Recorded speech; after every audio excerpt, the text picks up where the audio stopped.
Assalamualaikum warahmatullahi wabarakatuh. Hai siswa kelas 3, bagaimana kabar kalian untuk minggu ini? Sehat semua? Apakah ada yang sakit? Tidak ada? Semuanya sehat ya? Alhamdulillah kalau sehat semua. Kalian di rumah belajar? Belajar ya? Kalian harus rajin belajar loh ya. Karena belajar itu hukumnya adalah wajib. Dan nanti kalau kalian tidak belajar, nanti kalian tidak bisa pandai.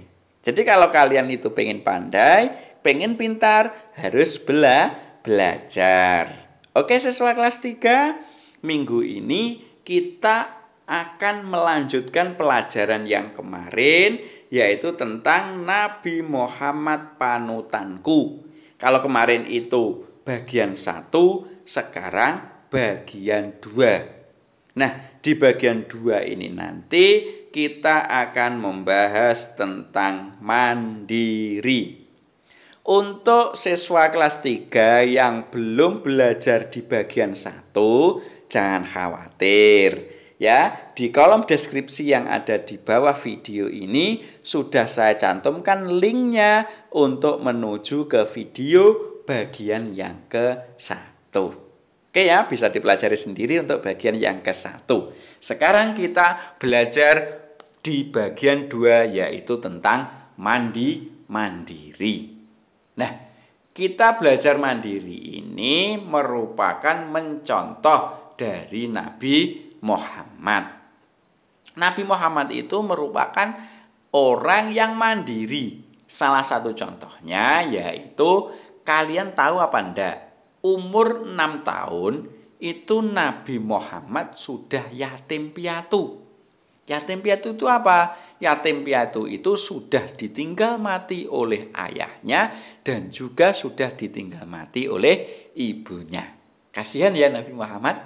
Iya, akan tetapi Nabi Muhammad tetap hidup mandiri. Ya. Umur 6 tahun itu berapa toh? Umur 6 tahun itu ya sekitar akan masuk sekolah kelas 1 SD. Itu sekitar umur 6 tahun ya, 6 tahun 7 tahun. Ya, dengan kalian ya masih tua kalian ya, umurnya masih banyak kalian. Ya. Pada saat umur 6 tahun Nabi Muhammad itu sudah yatim piatu. Berikutnya contohnya lagi, kalau Nabi Muhammad mandiri, umur 8 tahun itu Nabi Muhammad menggembala kambing. Ya, jadi bekerja membantu kakeknya menggembala kambing. Umur 8 tahun. 8 tahun itu ya seusia kalian itu. Ya, kalau kalian mungkin ada yang 8 tahun, ada juga yang 9 tahun, ya kan? Ya. Kalau Nabi Muhammad pada seusia kalian itu sudah belajar bekerja, yaitu menggembala kambing, membantu kakeknya. Karena setelah ditinggal mati oleh ayah dan ibunya tadi, yang mengasuh Nabi Muhammad adalah kakeknya. Siapa kakeknya Nabi Muhammad? Yaitu Abdul Muthalib. Kalian juga harus mencontoh ini ya. Di rumah kalian harus membantu orang tua kalian. Ya sebisanya membantunya. Kalau bisanya mencuci piring, ya membantu mencuci piring.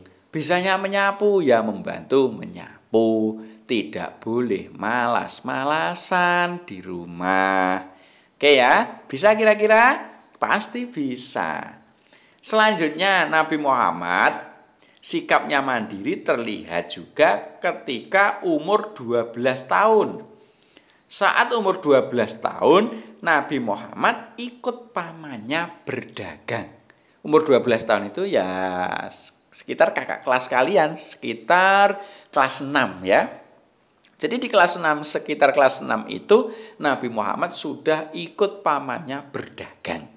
Ya, membantu-bantu pamannya untuk berdagang. Itu Nabi Muhammad.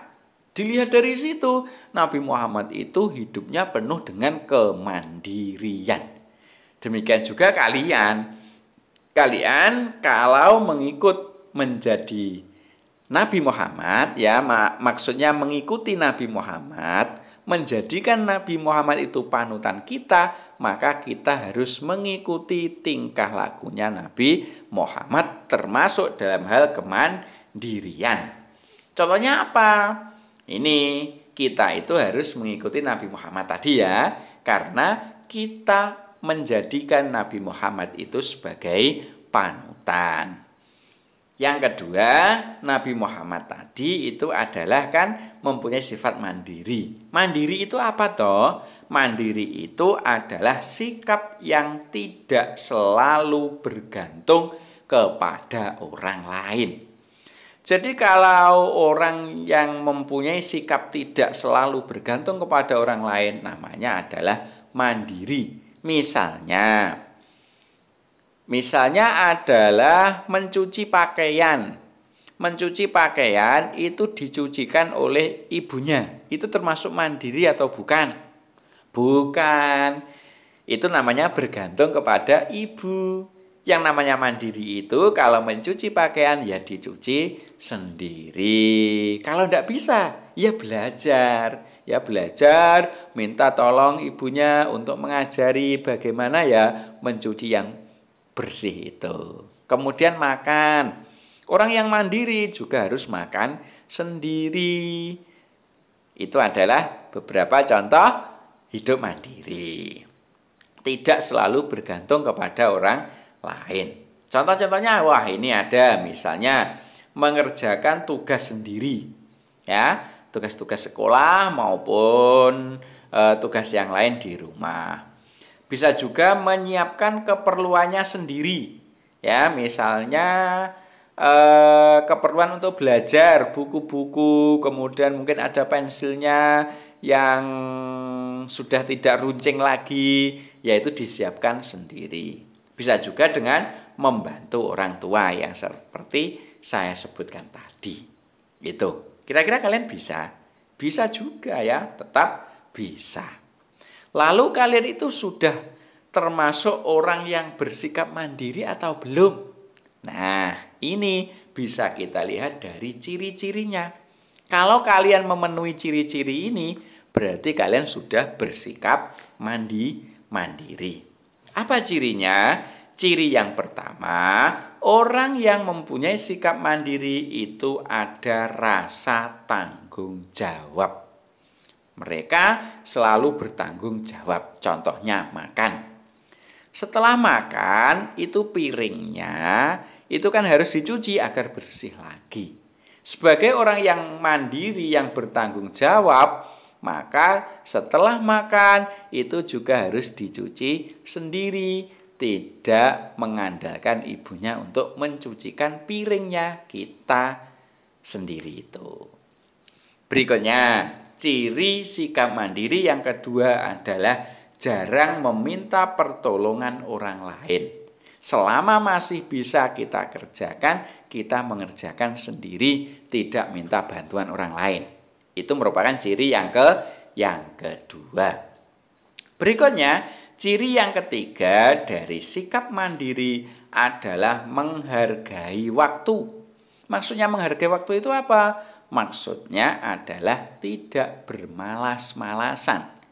Setiap waktu luang, waktu kosong dimanfaatkan untuk kegiatan yang bermanfaat. Mungkin bisa dimanfaatkan untuk belajar, bisa dimanfaatkan untuk membaca, bisa juga dimanfaatkan untuk membantu orang tua. Jangan bermalas-malasan. Contohnya bermalas-malasan apa toh? Contohnya misal menonton TV berjam-jam mulai dari pagi sampai siang, sampai sore, atau main game sampai berjam-jam. Itu namanya bermalas-malasan. Boleh menonton TV, boleh main game, tapi hanya sekadarnya saja, ya. Jangan bermalas-malasan. Berikutnya, ciri-ciri sikap mandiri yang nomor 4 adalah punya rasa percaya pada diri sendiri. Orang yang mandiri pasti percaya kepada diri sendiri, pasti merasa dirinya bisa. Itu. Tapi kalau kalian itu minder, wah saya kok kelihatannya tidak bisa, itu berarti masih belum mempunyai sikap mandiri. Maka dari itu saya mengajak kepada kalian semua siswa kelas 3 untuk mempunyai sikap mandiri. Nah, kesimpulan kita pada pelajaran hari ini yang pertama adalah kita harus meneladani sikap mandirinya Nabi Muhammad. Mengapa seperti itu? Karena kita menjadikan Nabi Muhammad itu sebagai panutan kita. Berikutnya kesimpulan yang kedua, jika ingin menjadi anak yang mandiri, maka harus punya rasa tanggung jawab. Kemudian jarang meminta pertolongan orang lain kalau tidak terpaksa. Berikutnya menghargai waktu. Dan yang terakhir harus percaya diri. Tidak boleh minder. Bisa ya melakukan semua ini? Pasti bisa. Saya doakan semoga semua siswa kelas 3 semuanya sudah mandiri. Amin Allahumma amin. Sementara itu materi kita semoga bermanfaat ya. Saya akhiri. Assalamualaikum warahmatullahi wabarakatuh.